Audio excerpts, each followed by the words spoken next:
એક રામદેવજી મહારાજની વાણી કરી પછી મારી વાણીને વિરામ આપું અને થોડીક વાત કરી દઉં રામદેવજીની અને સંતવાણી પછી એક ભજન કરી અને પછી મારી વાણીનો વિરામ આપું.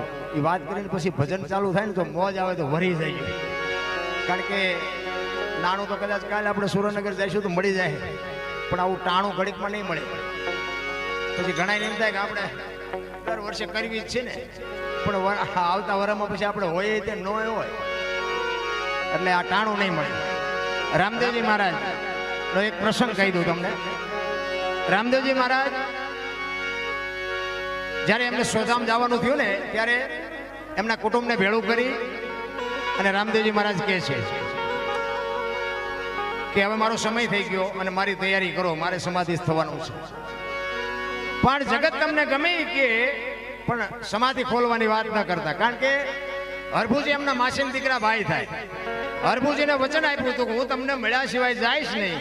હવે મળી હક્યા નહીં અને જવાનો સમય થઈ ગયો.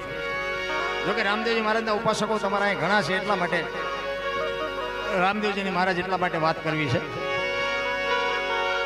હરભુજીને મેં વચન આપ્યું છે એને મળવા મારે જવું પડશે, અને કોક જો આમને વાત કરશે ને તો મારી સમાધિ આવડા ખોદવાના. એટલે એમને અગાઉ ચેતવા કે દુનિયા તમને ગમે કે પણ મારી સમાધિને એબ ખોલતા નહીં. હવે આ ટાઈમ થઈ ગયો એટલે સમાધિ અપાઈ ગઈ અને ઉડતી ઉડતી વાત હરભુજીના કાને પડી કે રામદેવજી સમાધિ થઈ ગયા. હરભુજી ના પાડે છે, કોઈ દી બને જ નહીં. એ કે પણ અમે અહીંયા હતા, એ કે વાત ખોટી, એ તો વચનનો સિદ્ધ પુરુષ છે, વચનનો પાકો માણા છે. એ મને કીધું છે મળ્યા સિવાય જઈશ નહીં, કોઈ દી જાય જ નહીં.